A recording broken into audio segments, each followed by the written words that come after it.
Hello friends, welcome back to my channel. मैं हूं आपकी फ्रेंड वर्षा। आज की इस वीडियो में यहाँ पर हम बात करेंगे बीएड एंट्रेंस एग्जाम के कॉमर्स के प्रैक्टिस सेट की। ये प्रैक्टिस सेट हम चैप्टर वाइज कर रहे हैं, तो आपको सारे चैप्टर्स के प्रैक्टिस सेट मिलेंगे। स्टार्ट करते हैं वीडियो को। और वीडियो आपको पसंद आए तो वीडियो को लाइक कीजिए, फ्रेंड्स के साथ शेयर कीजिए, और किसी भी तरह की कोई भी क्वेरी हो तो प्लीज जरूर बताइएगा।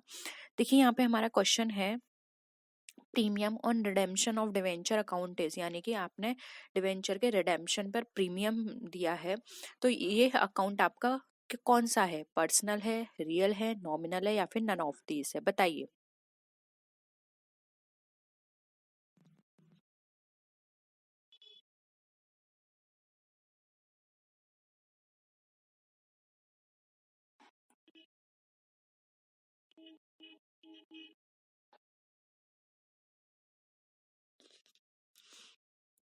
देखिए, premium on redemption of debenture ये आपका एक तरह से कैपिटल अकाउंट हो गया, और कैपिटल में भी ये आपका, अगर हम बात करें तो ये हो गया आपका रिप्रेजेंटेटिव वाला, यानी कि आपके किसी भी पर्सन की कुछ रिप्रेजेंटेशन को ये बता रहा है कि कोई आपका रिप्रेजेंटेटिव पर्सनल अकाउंट ओपन हुआ है। तो ये आपको पता चल गया कि अब इस तरह के अकाउंट आपके कहाँ शो किए जाते हैं, रिप्रेजेंटेटिव पर्सनल अकाउंट में। तो यहाँ पर ऑप्शन ए राइट आंसर हो जाएगा। ये हमारा पर्सनल अकाउंट है, ठीक है। नेक्स्ट क्वेश्चन पर आइए। The rate of commission payable on the issue of shares should not exceed, यानी कि आपने शेयर के इश्यू करने पर जो भी कमीशन दिया था वो किससे ज्यादा नहीं होना चाहिए? 2% से, 3% से, 2.5% से, या फिर 5% से? बताइए।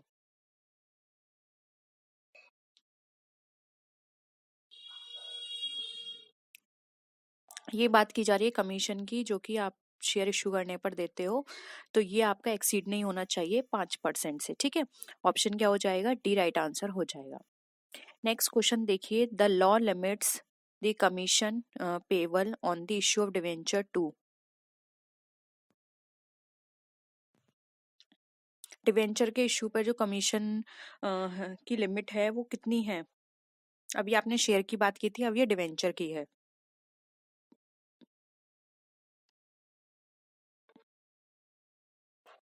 कितनी है डिवेंचर के लिए? देखिए, डिवेंचर के लिए जो लिमिट बनाई गई है वो बनाई गई है यहाँ पर 2.5% की। ऑप्शन बी राइट आंसर हो जाएगा। नेक्स्ट क्वेश्चन देखिए। Interest payable on debenture is an appropriation of profits of the company, a charge against profit of the company, यानी कि आप जो डिवेंचर पे इंटरेस्ट पे करेंगे कहाँ से करेंगे? Transfer to sinking fund account, या फिर transfer to sinking fund interest account?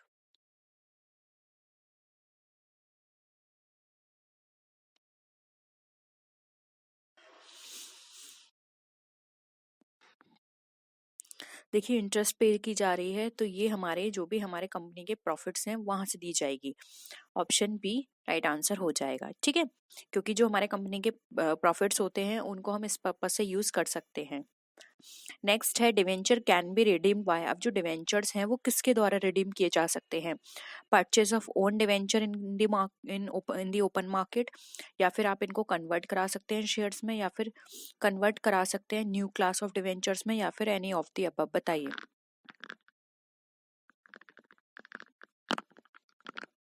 क्या लगता है आप किस तरह से रिडीम कर सकते हैं अपने डिवेंचर्स को? देखिए, डी राइट आंसर हो जाएगा। इनमें से आप कोई भी मेथड अडॉप्ट कर सकते हैं। या तो आप खुद के जो डिवेंचर्स हैं उनको परचेस कर सकते हैं ओपन मार्केट से, या फिर इनको शेयर्स में कन्वर्ट करा सकते हैं, या फिर आप इनको किसी नई क्लास के डिवेंचर्स में आप इसको कन्वर्ट करा सकते हैं, ठीक है। तो यानी यहाँ पर क्या हो जाएगा? एनी ऑफ द अबव हमारा ऑप्शन करेक्ट होगा। किसी के भी थ्रू हम अपने डिवेंचर को रिडीम करा सकते हैं। नेक्स्ट क्वेश्चन देखिए। Capital Redemption Reserve account is available for redemption of redeemable preference shares, redemption of redeemable debentures, reorganization of share capital, या फिर issue of bonus shares? बताइए।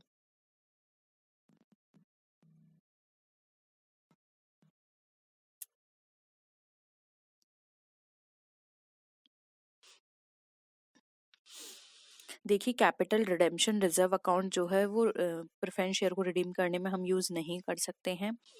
और रिडेम्पशन ऑफ रिडीमेबल डिवेंचर नहीं, उसमें भी यूज नहीं कर सकते। Reorganisation of share capital no, हम इसको यूज कर सकते हैं बोनस शेयर्स को इश्यू करने में। ठीक है, जो मैंने अभी और भी क्वेश्चंस कराए थे उसमें आपने देखा होगा, इस तरह का एक और क्वेश्चन आया था, वहां भी मैंने आपको बताया था कि बोनस शेयर्स जो हैं वो हमारे पास जो भी कैपिटल रिडेम्पशन रिजर्व है हम उससे वो उसको इश्यू कर सकते हैं। ठीक है, नेक्स्ट क्वेश्चन है any balance in share forfeited account after all the forfeited shares are reissued should be, option है added to the paid up capital, transfer to the goodwill account, C है transfer to the capital reserve capital, या फिर none of the above. कौन सा option आपको सही लगता है?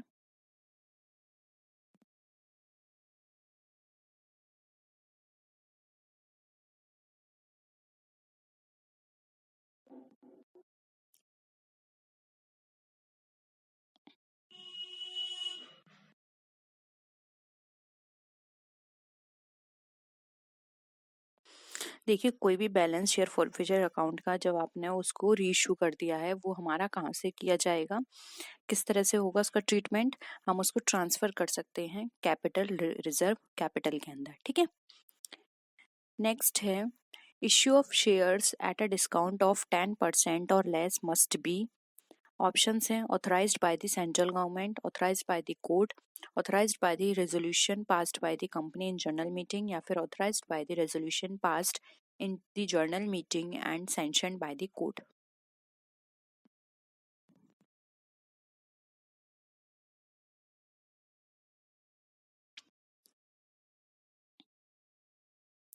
किसके द्वारा होने चाहिए ऑथराइज्ड?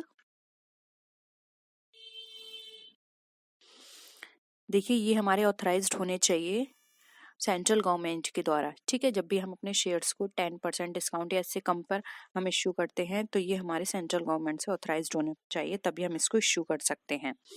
नेक्स्ट देखिए, when a company issues shares at a premium the amount of premium may be received by the company, यानी कि जब हम कंपनी के शेयर्स इशू करते हैं प्रीमियम पर, जो तो प्रीमियम का अमाउंट होता है वो कंपनी के द्वारा रिसीव किया जाता है कब, along with application money, along with allotment money, along with calls, या फिर ऑल ऑफ द अबव। आपने एंट्रीज करी होंगी तो आपने देखा होगा कि हम प्रीमियम की एंट्री किसके साथ करते हैं?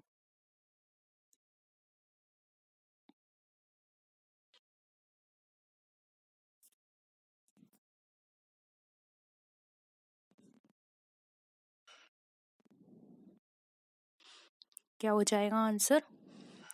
देखिए, डी यहाँ पर राइट आंसर हो जाएगा। जो प्रीमियम है वो कंपनी की मर्जी है, वो चाहे कभी भी उसको रिसीव कर सकता है, वो चाहे एप्लीकेशन पे मांगे, अपने फर्स्ट कॉल, सेकंड कॉल, या अलॉटमेंट किसी पर भी मांग सकता है। ठीक है, वो उस पर डिपेंड करता है, इसलिए यहाँ पे ऑल ऑफ दी अबव हमारा करेक्ट आंसर हो जाएगा। नेक्स्ट क्वेश्चन पर आइए, for which of the following purposes share premium can be use, यानी किस पर्पस के लिए हम अपना शेयर प्रीमियम जो है वो यूज कर सकते हैं। जो भी हमारे डिवेंचर्स हैं डिस्काउंट पे उनको राइट ऑफ करने के लिए, या फिर जो प्रीमियम एक्सपेंसेस हैं उसको राइट ऑफ करने के लिए, या फिर providing for the premium payable on redemption of preference shares, या फिर ऑल ऑफ द अबव। बताइए, हम अपने शेयर प्रीमियम को कब कब यूज कर सकते हैं?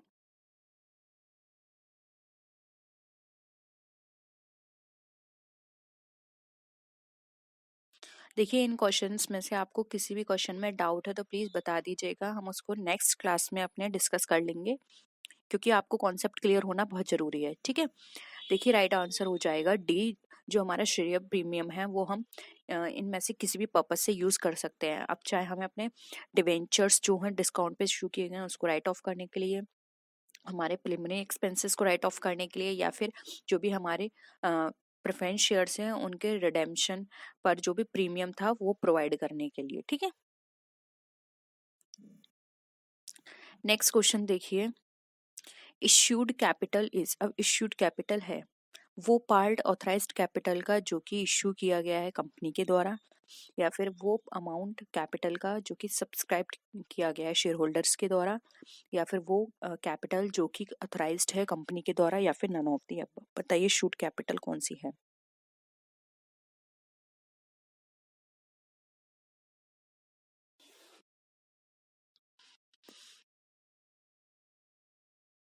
मैंने देखिए ये आपको सारे टर्म बताए थे। इशूड कैपिटल वो कैपिटल होती है जो कि कंपनी के द्वारा जो ऑथराइज्ड है और उसमें से कुछ पार्ट इशू कर दिया गया है, ठीक है, वो हमारा इशूड कैपिटल कहलाता है। इसलिए ऑप्शन ए यहाँ पे हमारा करेक्ट हो जाएगा।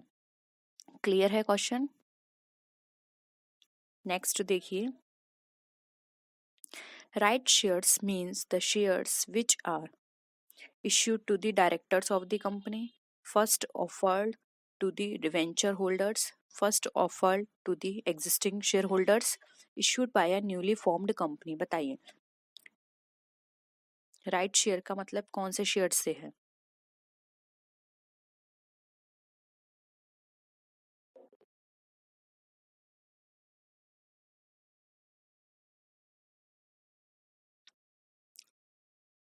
देखिए राइट शेयर्स का मतलब होता है वो शेयर्स है जो कि सबसे पहले एग्जिस्टिंग शेयर होल्डर्स को इश्यू किए गए हैं, ठीक है, या फिर उसको ऑफर किए गए हैं। वो यहाँ पे राइट आंसर हो जाएगा option D, sorry C. Option C यहाँ पे हमारा करेक्ट है। नेक्स्ट क्वेश्चन देखिए, एक कंपनी है जो कि डिफाइन की गई है कि एक कंपनी हैज बीन डिफाइंड, यानी एक कंपनी डिफाइन की गई है as a company formed and registered under this act or any existing company under section, यानी किस सेक्शन के अंदर किसी कंपनी को डिफाइन किया गया है आपको वो बताना है। स्टैटिक क्वेश्चन है, समझने वाली बात नहीं है, डायरेक्ट आपको लर्न करना है। Section 3 sub section 1 sub section I, ठीक है। नेक्स्ट है, अब आपको मैक्सिमम नंबर्स ऑफ मेंबर्स बताने हैं प्राइवेट कंपनी के। देखिए यहाँ पर इस क्वेश्चन के बाद बहुत सारे लोगों के कमेंट आएंगे, क्योंकि इससे पहले भी ऐसा हो चुका है। बच्चे बोलेंगे अब इतने हैं, पहले इतने थे। तो आप इस समय कंफ्यूज मत होइए, आपको पहले वाले भी जो 1956 के अकॉर्डिंग बताए गए थे और जो अब न्यू अमेंडमेंट के थ्रू भी बताए गए हैं, दोनों ही आपको याद करने हैं। एग्जाम में क्या होता है, ऑप्शंस के अकॉर्डिंग आपको देखना होगा। आप क्वेश्चन में ये नहीं कह सकते अरे क्वेश्चन गलत था, क्वेश्चन में 1956 नहीं दिया था, या क्वेश्चन में 2013 के अकॉर्डिंग नहीं बोला था। आपको ये देखना है कि ऑप्शंस में क्या दे रखे हैं। ऑप्शंस में अगर न्यू के अकॉर्डिंग भी ऑप्शन है तो आप पहले न्यू वाला चूज करना, लेकिन अगर न्यू वाला ऑप्शंस नहीं है तो आपको ओल्ड वाले ही ऑप्शन में से चूज करना होगा। इसलिए आपको दोनों याद करने जरूरी हैं, क्योंकि इस बार के पेपर में भी ऐसे ही हुआ था, पुराने वाले पूछे गए थे, ठीक है। तो बच्चों को पुराने और नए दोनों याद करने हैं। तो बताइए अब जल्दी से कि जो मैक्सिमम नंबर्स हैं प्राइवेट कंपनी के वो कितने बताए गए हैं? कितने हैं? 50। ऑप्शन बी राइट है, ठीक है। और अब कितने हैं अब वाले भी बता दीजिएगा अभी न्यू अमेंडमेंट के अकॉर्डिंग। नेक्स्ट है, एक public company has a minimum paid up capital of ₹4 lakh, 7 lakh, 5 lakh या फिर 1 लाख। बताइए एक पब्लिक कंपनी की मिनिमम पेड अप कैपिटल कितनी होनी चाहिए?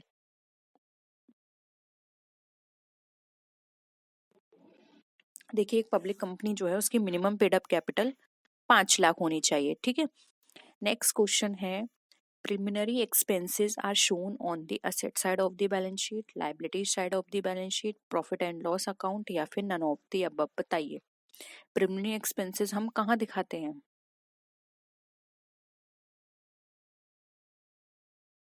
सिंपल है, प्रिलिमिनरी एक्सपेंसेस आपके कहने को एक्सपेंसेस है, लेकिन आप धीरे धीरे राइट ऑफ करोगे इसे, ठीक है, क्योंकि एक बार में इतना बड़ा अमाउंट आप राइट ऑफ नहीं कर सकते। इसलिए इसे धीरे धीरे राइट ऑफ किया जाता है और इसको हम बैलेंस शीट के असेट साइड में शो करते हैं। इसलिए देखिए यहाँ पर जो हमारा राइट आंसर हो जाएगा वो हो जाएगा a, asset side of the balance sheet, ठीक है। नेक्स्ट है, capital reserve is created out of. अब जो कैपिटल रिजर्व है हम कहाँ से क्रिएट करते हैं? अनकॉल्ड कैपिटल से, पेड अप कैपिटल से, रिजर्व कैपिटल से या फिर कैपिटल प्रॉफिट से?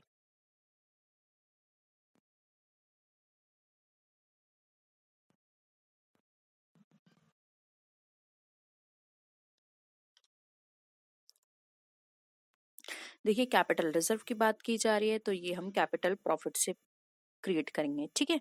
ये इससे हम क्रिएट नहीं कर सकते, ये कैपिटल प्रॉफिट से ट्रीट किया जाएगा, क्रिएट किया जाएगा, ठीक है। नेक्स्ट है, capital reserve is disclosed on the liability side of the balance sheet under the head. अब जो कैपिटल रिजर्व है किस हेड में आप डिस्क्लोज करते हैं? इन्होंने लायबिलिटी साइड तो बता दी कि लायबिलिटी साइड होते हैं, लेकिन किस हेड में होते हैं वो आपको बताना है। ऑप्शंस के अकॉर्डिंग भी आप इजीली बता सकते हैं। देखिए प्रोविजंस तो नहीं होगा, क्योंकि ये कोई प्रोविजन नहीं है, शेयर कैपिटल भी नहीं हो सकता, लायबिलिटीज भी नहीं। सिंपल है, रिजर्व एंड सरप्लस के अंदर ये शो किया जाएगा। ठीक है, नेक्स्ट देखिए, a company can buy back it's, एक कंपनी कर सकती है बाय बैक इट्स, अपने क्या कर सकती है,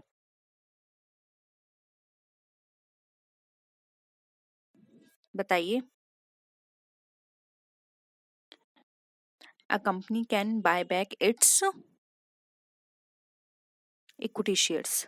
ठीक है, अपने इक्विटी शेयर्स को वो खुद परचेस कर सकती है।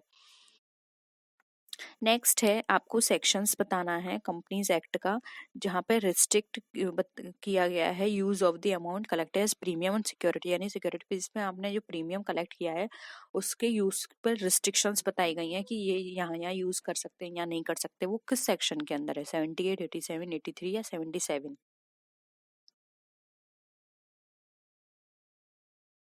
ये सेक्शन बताया गया है 78 में। ठीक है, ऑप्शन ए। नेक्स्ट है, कंपनी विल हैव टू पे interest dash on calls in advance, बताइए। कॉल्स इन एडवांस पे कितने परसेंट इंटरेस्ट पे किया करेगा कंपनी?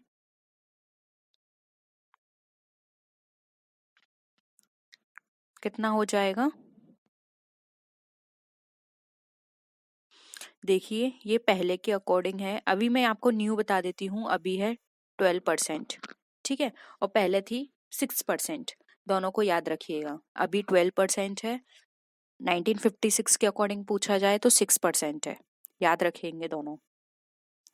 नेक्स्ट है, for how many days the company must give a notice to the defaulting shares holder. देखिए, मैं एक बार और आपको बता दूं, यहाँ पर मैंने 12 क्यों चूज किया, क्योंकि 12 दे रखा था। अगर यहाँ पे ऑप्शन में 12 नहीं होता तो मैं 6% चूज करती, ये मैं खुद एज्यूम करती कि 1956 के अकॉर्डिंग पूछा गया है। आप ये मत करना अरे उसमें क्वेश्चन में 12 नहीं था, क्वेश्चन ही गलत था, ऐसा नहीं है। कई बार वो इस तरह की चीजें आपको खुद से एज्यूम करनी होंगी कि 6% दे रखा है, यानी कि पुराने के अकॉर्डिंग पूछ रखा है, लेकिन यहाँ पे 12 भी दे रखा है तो मैं 12 को टिक करूंगी। ठीक है, नेक्स्ट देखिए, for how many days the company must give a notice to the defaulting shares holder before forfeiting his shares, बताइए। एक कंपनी को नोटिस दिखा देना होगा डिफॉल्टिंग शेयर होल्डर्स को फॉरफिचर करने से पहले, कितने, 18 डेज, 14 डेज, 1 मंथ, या फिर नन ऑफ दीज? कौन सा राइट आंसर हो जाएगा? कितने दिन पहले उसको नोटिस देना होगा? उसको नोटिस देना होगा 14 दिन पहले। ठीक है, बी यहाँ पे राइट है। नेक्स्ट क्वेश्चन देखिए, which type of debentures are transferable by mere delivery?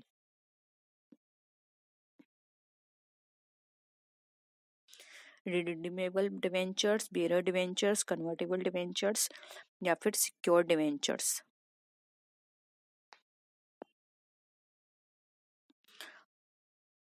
ये डिवेंचर हमारे कहलाते हैं बेयरर डिवेंचर, यानी जिसके पास होंगे उसी का इस पर राइट होगा। ठीक है, नेक्स्ट है, premium received on debentures is credited to, यानी कि हमने डिवेंचर पे जो भी प्रीमियम रिसीव किया है वो हमारा क्रेडिट किया जाएगा कहाँ पे? Premium on debentures account, loss on debentures account, securities premium account, या फिर नन ऑफ द अबव, बताइए।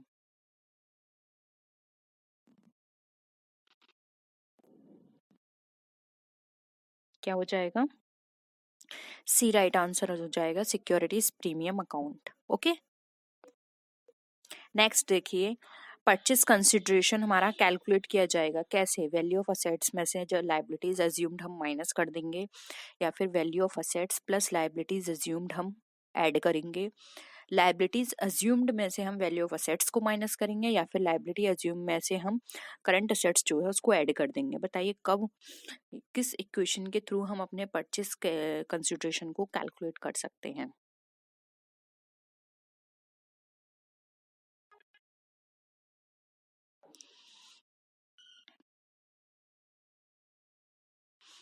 सिंपल है, देखिए जितनी भी हमारे पास असेट्स हैं उसमें से हमारी जितनी भी लाइबिलिटीज हैं उसको हम माइनस कर देंगे, तो जो रिमेनिंग बैलेंस है वो हमारा परचेज कंसिडरेशन कहलाएगा। ठीक है, इसलिए ऑप्शन ए यहाँ पे राइट है।